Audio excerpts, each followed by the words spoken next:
Ladies and gentlemen.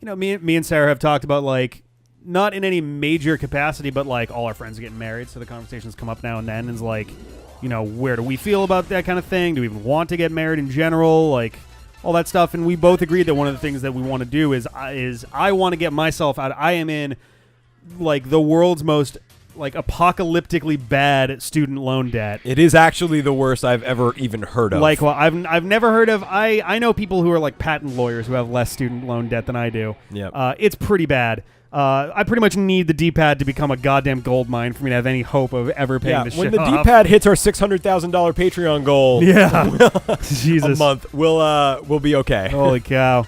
But that's one thing that she's worried about because she has really great credit and she just finished paying off both her student loans and her car payments. If you guys stay together, the smartest thing you can do is not put your name on anything. Yeah, I'm gonna keep we're gonna keep separate accounts at least to start with. Like, for sure, yeah. No, you gotta. And like once you can get to a I don't want to sit place, here damaging the shit out of her credit and her accounts, so because mine is all crap, you know. Right. So yeah, I mean the thing is just like you get an apartment, she's the only one who signs for it. You get a car, she's the only one who signs for it.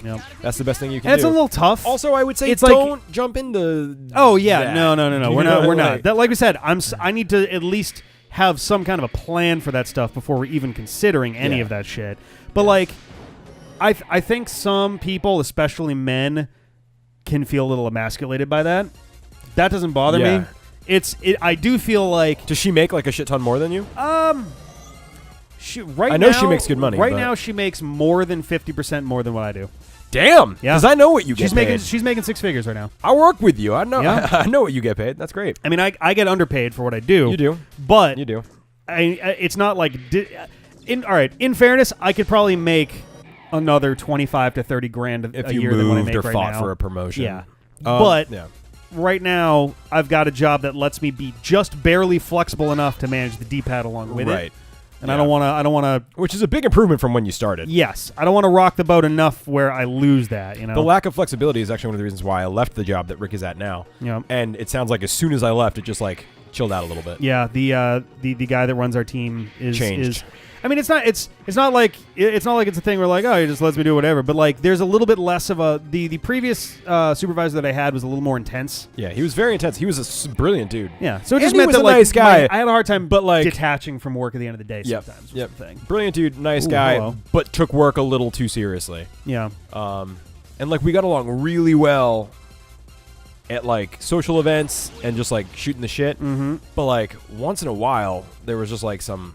Like way hardcore work stuff that I was just like, I'm not on board for this. Yeah. And so it caused some friction. Yeah, but I mean that happens, but like yeah. It's fine. Like I get it. Like that's his whole thing. Yeah. Is work. I mean, there's folks who are like, but like your side hustle is the D-pad. Yeah. My side hustle is like freelance and the D-pad and music and the D-pad to a lesser extent than you, but to still a very significant extent.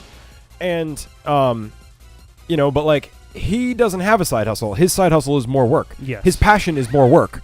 So like he just like he wouldn't get it sometimes if you were like, oh, I'm sorry, I got shit to do. Like I'm not staying till 10. Like there were a couple. I still remember last year there were definitely some nights where I was there until like it got to the point where I was getting home and it was almost midnight. Yeah. Like it happened, and that was for one big project, and you were also invested, which helps. Yes. Yeah. But still like. And you did that. No one was making you stay. Yeah. You kind of did that to your own volition. There was definitely an element of like, it would be good for me to stay and get this done. Yeah. It will help. There is a clear benefit because if I didn't spend extra time on it then, I was going to spend extra time on it when it wasn't my choice. Right. And I'd rather get that front loaded and kind of have an opportunity to control my time a little bit. But I just feel like there's a huge difference in management rather than saying like, fuck you, stay till it's done. I don't care if it's 11 p.m. Yeah. Or investing your people to the point where they. I mean, I definitely remember there was, I think, one or two occasions where there was a conversation that essentially amounted to like, I was thinking about trying to get out of here around like 6:30 today. It's like, well, is it done? It's like, well, no. It's like, so when is it going to get done? I was like, oh boy, I don't know. Like, yeah, and I get it. For a 9 to 5, 6:30 is pretty good. Like, yeah. How much you like? I'm not. And that was the thing, is like for me, a 9 to 5 is a 9 to 5. I'm not. Yeah. It's not that I'm lazy. It's that I want to go home and work on other stuff. Like I do shit tons of freelance. I do the D-pad. I am trying to release an album. Like it's not that I want to go home and like twiddle my thumbs and play video games. Well, for fun. Yeah. You know what I mean? Like, yeah. But I want to like keep doing other stuff, and I feed on variety, and I need that. Like if I try and work 12 hours in a row.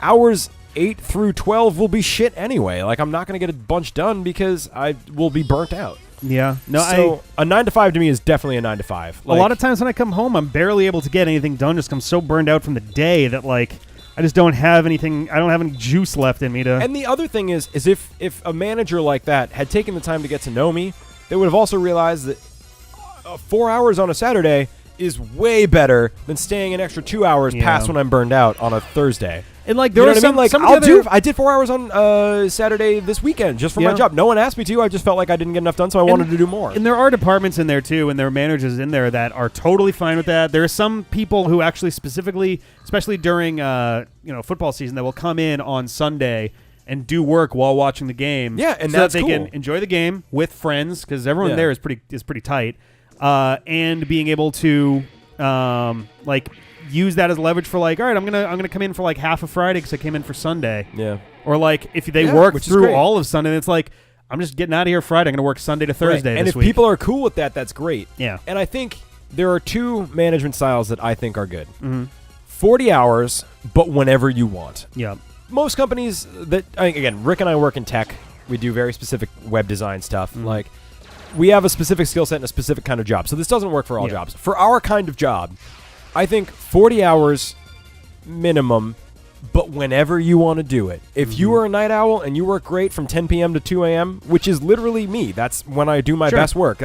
I get so much more done from 10 to 2 for freelance than I do from 9 to 5 for my day job. Yep. Because my brain has a harder time in the day. I don't know why. It takes me till like noon for my brain to really wake up. The morning at work, I always feel like I'm just kind of floating through it. The morning at work, I usually just stick around and check emails, to be totally honest. Like, I try and get work done, and like if there's a project that's like deadline is due, I usually pull it together. But like most days, I feel very aimless in the morning. But anyway, like I think the two management styles I would appreciate are 40 hours, but whenever you want. Like book your time, mark it down, whatever. You have from Sunday at 12:01 a.m. to Saturday at 11:59 p.m. 40 hours in there whenever you want. Yep. The other option that I'm interested in is a completely results-based work environment where you use a tool like Jira. Yep. It's like here's your set of tickets. Yeah, you scope out your tickets. If you do a good job scoping and there's a reasonable expectation so just to give a little background to people who don't know what we're talking about, tickets are basically like items on a to-do list. Yeah, and each we one need is a new assigned header for this website. So add header, right? And then another ticket's like make header responsive. Yeah, and each thing is assigned a point value that gives an indication of roughly how much work it is. Yeah, and it's not to be confused with how much time you expect it'll take. Right. That's the big trap. That's the hardest part about it. But I think it's a good thing to think about. Because there are some things where it's like you're using brand new technology to build this otherwise simple thing. That's going to be a high point count. Or it's gonna be a low point count, but a really high time requirement. Right. Or because it's probably easy. You just you're not familiar with it. And like, let's say Rick's strengths are using Node.js and my strengths are using PHP. If I get assigned a Node.js ticket, I'm gonna rank at a higher level of points. Was this door just bullshit? Oh, maybe. Oh yeah, there's a game here. Oh look, it's down. Damn it! It's right there. There's another door. I fucked this up. Okay. This has been the most podcasty episode in a while because I actually forgot we were playing a game. Let's continue. I was like, why are you interrupting our podcast to talk about this game? Let's continue with this conversation in the next episode.